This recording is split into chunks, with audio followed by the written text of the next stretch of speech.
नरेंद्र मोदी को सत्ता में आए 7 साल हो चुके हैं। अक्सर मोदी शाह द्वारा लिए गए फैसले लोगों को चौंका देते हैं।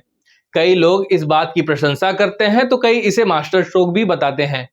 बहुत से लोगों को यह मास्टर स्ट्रोक नहीं भी लगता। 2 दिन पहले जब विजय रूपानी ने गुजरात के मुख्यमंत्री पद से इस्तीफा दिया तो राजनीतिक ऑब्जर्वर्स को आश्चर्य हुआ। गुजरात में बीजेपी कार्यकर्ताओं में विजय रूपानी के खिलाफ काफी समय से असंतोष की खबरें आ रही थी। वास्तव में ऐसी ही एक रिपोर्ट में विजय रूपानी के संभावित ट्रांसफर का संकेत देने वाले एक पत्रकार पर देशद्रोह का मामला भी दर्ज कराया गया था। रूपानी का इस्तीफा अचानक आया, लेकिन इससे भी ज्यादा चौंकाने वाली बात यह थी कि बीजेपी ने तेजी से नए मुख्यमंत्री का चुनाव कर लिया। सोमवार को पहली बार विधायक बने भूपेंद्र पटेल ने गुजरात के 17वें मुख्यमंत्री के तौर पर शपथ ली। वह 59 साल के हैं और घाटलोदिया निर्वाचन क्षेत्र का प्रतिनिधित्व करते हैं। वह वोट बैंक की राजनीति के चश्मे से प्रभावित समुदायों में से एक कड़वा पाटीदार समुदाय में से हैं। वह इस समुदाय के पहले मुख्यमंत्री भी हैं।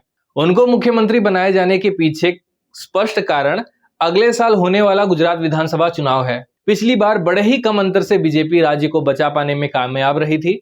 ऐसा हार्दिक पटेल के नेतृत्व में आरक्षण के लिए राज्य में बड़े पैमाने पर पाटीदार आंदोलन के कारण हुआ था। पाटीदार आंदोलन आगे जाकर हिंसक हो गया था और आंदोलन के दौरान कई जगहों पर आगजनी की घटनाएं भी सामने आई थी। प्रदर्शनकारियों पर पुलिस ने लाठीचार्ज किया। इसके बाद गुजरात की तत्कालीन मुख्यमंत्री आनंदीबेन पटेल को अपने पद से इस्तीफा देना पड़ा। विजय रूपानी बचे हुए कार्यकाल के लिए मुख्यमंत्री बने। 2017 की जीत के बाद वह 3 साल के लिए मुख्यमंत्री बने रहे।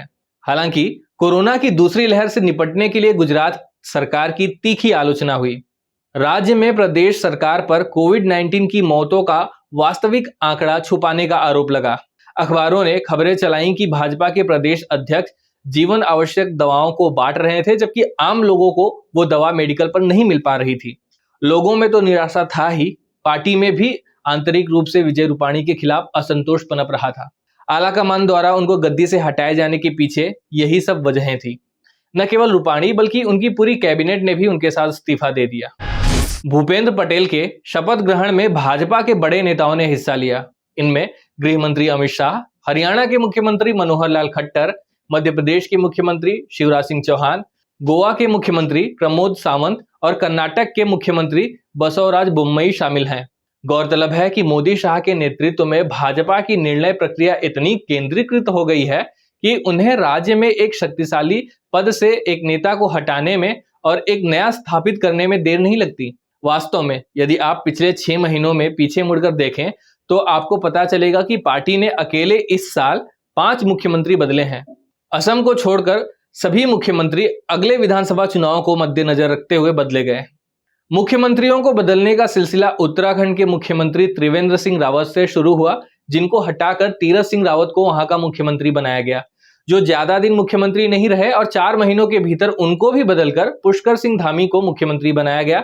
उसके बाद असम में सर्बानंद सोनोवाल को बदलकर हिमंत बिस्वा शर्मा को मुख्यमंत्री बनाया गया और वहीं कर्नाटक में बीएस येदियुरप्पा को हटाकर बसवराज बोम्मई को मुख्यमंत्री बनाया गया। पिछले 6 महीने में बदले गए अधिकांश मुख्यमंत्रियों के बीच पार्टी कैडर और उनके खिलाफ असंतोष राज्य के मामलों को संभालने के लिए सार्वजनिक आलोचना का सामना करना आम बात है। यह कहा जा सकता है कि बीजेपी द्वारा अपने मुख्यमंत्रियों को बदलने में एक पैटर्न है। अगर ऐसा है तो भाजपा उत्तर प्रदेश में इसे लागू क्यों नहीं कर पाई? बीजेपी के लिए विजय रूपाणी, त्रिवेंद्र सिंह रावत, तीरथ सिंह रावत, सर्बानंद सोनोवाल को हटाना आसान क्यों है, लेकिन योगी आदित्यनाथ को क्यों नहीं? यहां तक कि बीएस येदियुरप्पा, जो एकमात्र दक्षिण भारतीय राज्य में भाजपा के सबसे बड़े नेताओं में से एक हैं, उनको भी लगभग बिना किसी औपचारिकता के सीएम पद से हटा दिया गया। तो ऐसा क्यों है कि जब योगी आदित्यनाथ की बात आती है तो केंद्रीय भाजपा नेतृत्व को ऐसा करना मुश्किल लगता है? यूपी में भी बीजेपी विधायक योगी आदित्यनाथ की कार्यशैली से खुश नहीं है। महामारी की दूसरी लहर, गंगा में तैरते शवों, बिगड़ती कानून व्यवस्था, बढ़ती सांप्रदायिकता और जातिगत हिंसा के लिए राज्य सरकार की आलोचना की गई है। ब्राह्मण भी जाहिर तौर पर योगी से खुश नहीं है। यही वजह है कि बीजेपी को कांग्रेस के जितिन प्रसाद को भगवा पार्टी में लाना पड़ा। बीजेपी को एके शर्मा को पीएमओ से यूपी विधानसभा में लाया गया। आरएसएस के एक प्रतिनिधि मंडल ने स्थिति की समीक्षा के लिए यूपी में 3 दिनों के लिए डेरा डाला और इन सब के बावजूद योगी 1 इंच भी पीछे नहीं हटे और यह बात भी कह दी कि वे 2022 की यूपी विधानसभा चुनाव का चेहरा हैं। वह मोदी शाह के केंद्रीय नेतृत्व पर हावी हो रहे हैं। मोदी शाह ने यह भी महसूस किया कि योगी को दरकिनार करने के लिए यूपी एक बहुत बड़ा राज्य है। यह क्या दर्शाता है कि मोदी के बाद बीजेपी में योगी आदित्यनाथ अकेले ऐसे नेता हैं जो स्वतंत्र रूप से सबसे लोकप्रिय और उग्र नेता हैं।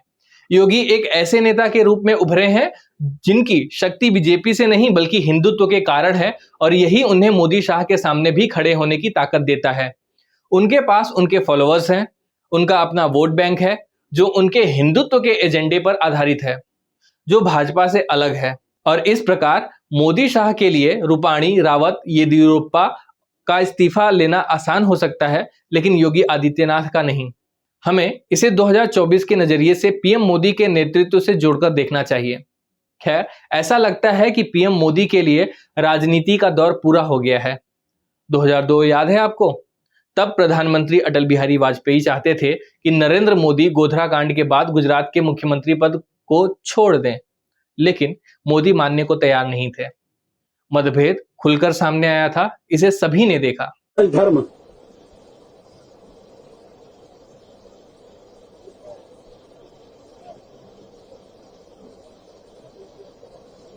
ये शब्द काफी सार्थक है।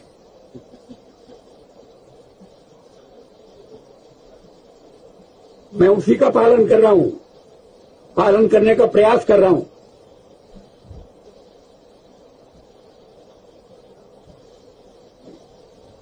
राजा के लिए, शासक के लिए प्रजा प्रजा में भेद नहीं हो सकता, न जन्म के आधार पर, न जाति के आधार पर, न संप्रदाय के आधार पर। तब सीएम नरेंद्र मोदी अपने आप में नेता थे।